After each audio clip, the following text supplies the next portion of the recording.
When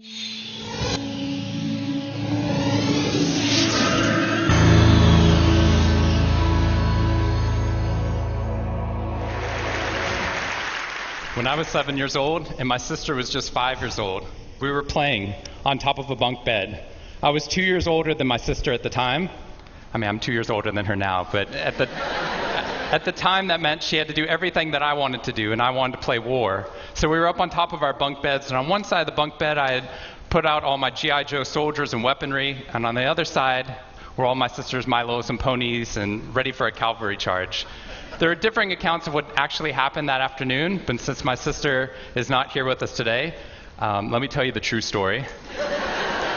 Which is my sister is a little bit on the clumsy side, and somehow, without any help or push from her older brother at all, suddenly Amy disappeared off of the top of the bunk bed and landed with this crash on the floor. And I nervously peered over the side of the bed to see what had befallen my fallen sister, and saw that she had landed painfully on her hands and knees on all fours on the ground.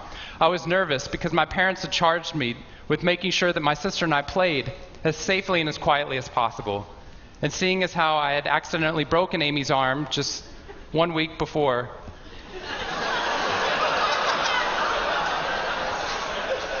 heroically pushing her out of the way of an oncoming imaginary sniper bullet, for which I have yet to be thanked. I was trying as hard as I could. She didn't even see it coming. I was trying as hard as I could to be on my best behavior, and I saw my sister's face this wail of pain and suffering and surprise, threatening to erupt from her mouth and threatening to wake my parents from the long winter's nap for which they had settled. So I did the only thing my little frantic 7-year-old brain could think to do to avert this tragedy. If you have children, you've seen this hundreds of times before. I said, Amy, wait, don't cry, don't cry. Did you see how you landed? No human lands on all fours like that. Amy, I think this means you're a unicorn. Now that was cheating, because there's nothing in the world my sister would want more than not to be Amy the hurt 5-year-old little sister, but Amy the special unicorn. Of course, this was an option that was open to her brain at no point in the past, and you could see on my poor, manipulated sister's face conflict, as her little brain attempted to devote resources to feeling the pain and suffering surprise she just experienced, or contemplating her newfound identity as a unicorn. And the latter won out. Instead of crying, instead of ceasing our play, instead of waking my parents with all the negative consequences that would have ensued for me, instead, a smile spread across her face, and she scrambled right back up onto the bunk bed with all the grace of a baby unicorn. With one broken leg. What we stumbled across at this tender age of just 5 and 7, we had no idea at the time, was something that was going to be at the vanguard of a scientific revolution occurring 2 decades later in the way that we look at the human brain. What we had stumbled across is something called positive psychology, which is the reason that I'm here today and the reason that I wake up every morning. When I first started talking about this research outside of academia, out with companies and schools, the very first thing they said to never do is to start your talk with a graph. The very first thing I wanted to do is start my talk with a graph. This graph looks boring, but this graph is the reason that I get excited and wake up every morning. And this graph doesn't even mean anything. It's fake data. What we found is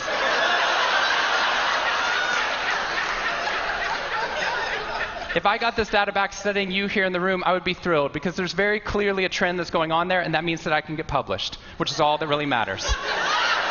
The fact that there's one weird red dot that's up above the curve, there's one weird in the room, you know who you are, I saw you earlier. That's no problem. That's no problem, as most of you know, because I can just delete that dot. I can delete that dot because that's clearly a measurement error, and we know that's a measurement error because it's messing up my data. So one of the very first things that we teach people in economics and statistics and business and psychology courses is how, in a statistically valid way, do we eliminate the weirdos? How do we eliminate the outliers? So that we can find the line of best fit, which is fantastic if I'm trying to find out how many Advil the average person should be taking, too. But if I'm interested in potential, if I'm interested in your potential, or for happiness, or productivity, or energy, or creativity, what we're doing is we're creating the cult of the average with science. If I ask a question like, how fast can a child learn how to read in a classroom? Scientists change the answer to, how fast does the average child learn how to read in that classroom? And then we tailor the class right towards the average. Now, if you fall below the average on this curve, then psychologists get thrilled, because that means you're either depressed, or you have a disorder, or hopefully both. We're hoping for both, because our business model is if you come into a therapy session with one problem, we want to make sure you leave knowing you have 10. So you'll keep coming back over and over again. We'll go back into your childhood if necessary, but eventually what we want to do is to make you normal again. But normal is merely average. And what I posit, and what positive psychology posits, is that if we study what is merely average, we will remain merely average. That instead of deleting those positive outliers, what I intentionally do is come into a population like this one and says why. Why is it that some of you are so high above the curve in terms of your intellectual ability, athletic ability, musical ability, creativity, energy levels, your resiliency in the face of challenge, your sense of humor? Whatever it is, instead of deleting you, what I want to do is study you. Because maybe we can glean information, not just how to move people up to the average, but how we can move the entire average up at our companies and schools worldwide. The reason this graph is important to me is when I turn on the news, it seems like the majority of the information is not positive. In fact, it's negative. Most of it's about murder, corruption, diseases, natural disasters, and very quickly, my brain starts to think that's the accurate ratio of negative to positive in the world. What that's doing is creating something called the medical school syndrome, which if you know people who have been to medical school during the first year of medical training, as you read through a list of all the symptoms and diseases that could happen, suddenly you realize you have all of them. I have a brother-in-law named Bobo, which is a whole other story. Bobo married Amy the unicorn. Bobo called me on the phone from Yale Medical School. And Bobo said, "Shawn, I have leprosy." Which even at Yale is extraordinarily rare. But I had no idea how to console poor Bobo because he had just gotten over an entire week of menopause. See, what we're finding is not necessarily the reality that shapes us, but the lens through which your brain views the world that shapes your reality. And if we can change the lens, not only can we change your happiness, we can change every single educational and business outcome at the same time. When I applied to Harvard, I applied on a dare. I didn't expect to get in, and my family had no money for college. When I got a military scholarship 2 weeks later that allowed me to go, suddenly something that wasn't even a possibility became a reality. When I went there, I assumed everyone else would see it as a privilege as well, that they'd be excited to be there. Even if you're in a classroom full of people smarter than you, you'd be happy just to be in that classroom, which is what I felt.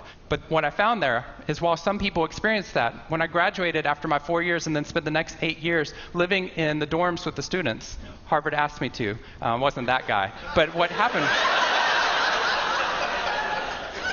I was an officer of Harvard to counsel students through the difficult 4 years, and what I found in my research and my teaching is that these students, no matter how happy they were with their original success of getting into the school, 2 weeks later their brains were focused not on the privilege of being there, nor on their philosophy or their physics. Their brain was focused on the competition, the workload, the hassles, the stresses, the complaints. When I first went in there, I walked into the freshman dining hall, which is where my friends from Waco, Texas, which is where I grew up, I know some of you have heard of it. When they come to visit me, they look around, they say, "This freshman dining hall looks like something out of Hogwarts from the movie Harry Potter," which it does. This is Hogwarts from the movie Harry Potter, and that's Harvard. And when they see this, they say, "Shawn, why do you waste your time studying happiness at Harvard? Seriously, what does a Harvard student possibly have to be unhappy about?" Embedded within that question is the key to understanding the science of happiness. Because what that question assumes is that our external world is predictive of our happiness levels. When in reality, if I know everything about your external world, I can only predict 10% of your long-term happiness. 90% of your long-term happiness is predicted not by the external world, but by the way your brain processes the world. And if we change it, if we change our formula for happiness and success, what we can do is change the way that we can then affect reality. What we found is that only 25% of job successes are predicted by IQ. 75% of job successes are predicted by your optimism levels, your social support, and your ability to see stress as a challenge instead of as a threat.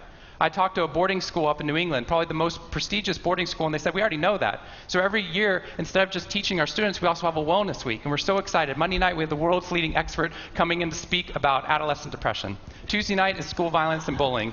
Wednesday night is eating disorders. Thursday night is illicit drug use. And Friday night, we're trying to decide between risky sex or happiness. I said that's most people's Friday nights.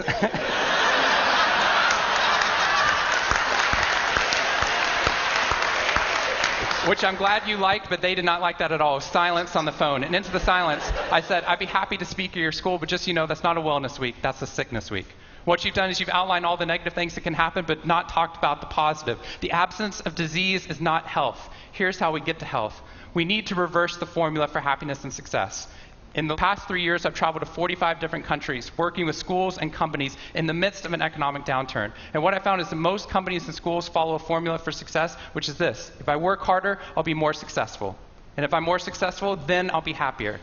That undergirds most of our parenting styles, our managing styles, the way that we motivate our behavior. And the problem is, it's scientifically broken and backwards for 2 reasons. First, every time your brain has a success, you just change the goalpost of what success looked like. You got good grades, now you have to get better grades. You got into a good school, now you have to get a better school. You got a good job, now you have to get a better job. You hit your sales target, we're going to change your sales target. And if happiness is on the opposite side of success, your brain never gets there. What we've done is we've pushed happiness over the cognitive horizon as a society. And that's because we think we have to be successful, then we'll be happier. But the real problem is our brains work in the opposite order. If you can raise somebody's level of positivity in the present, then their brain experiences what we now call a happiness advantage, which is your brain at positive performs significantly better than it does at negative, neutral, or stressed. Your intelligence rises, your creativity rises, your energy levels rise. In fact, what we found is that every single business outcome improves. Your brain at positive is 31% more productive than your brain at negative, neutral, or stressed. You're 37% better at sales. Doctors are 19% faster, more accurate at coming up with the correct diagnosis when positive instead of negative, neutral, or stressed, which means we can reverse the formula. If we can find a way of becoming positive in the present, then our brains work even more successfully as we're able to work harder, faster, and more intelligently. What we need to be able to do is to reverse this formula so we can start to see what our brains are actually capable of. Because dopamine, which floods into your system when you're positive, has two functions. Not only does it make you happier, it turns on all the learning centers in your brain, allowing you to adapt to the world in a different way. We've found that there are ways that you can train your brain to be able to become more positive. In just a 2-minute span of time, done for 21 days in a row, we can actually rewire your brain, allowing your brain to actually work more optimistically and more successfully. We've done these things in research now in every single company that I've worked with, getting them to write down 3 new things that they're grateful for 21 days in a row, 3 new things each day. And at the end of that, their brain starts to retain a pattern of scanning the world not for the negative, but for the positive first. Journaling about one positive experience you've had over the past 24 hours allows your brain to relive it. Exercise teaches your brain that your behavior matters. We find that meditation allows your brain to get over the cultural ADHD that we've been creating by trying to do multiple tasks at once, and allows our brains to focus on the task at hand. And finally, random acts of kindness or conscious acts of kindness. We get people, when they open up their inbox, to write one positive email praising or thanking somebody in their social support network. And by doing these activities and by training your brain just like we train our bodies, what we found is we can reverse the formula for happiness and success, and in doing so, not only create ripples of positivity, but create a real revolution. Thank you very much.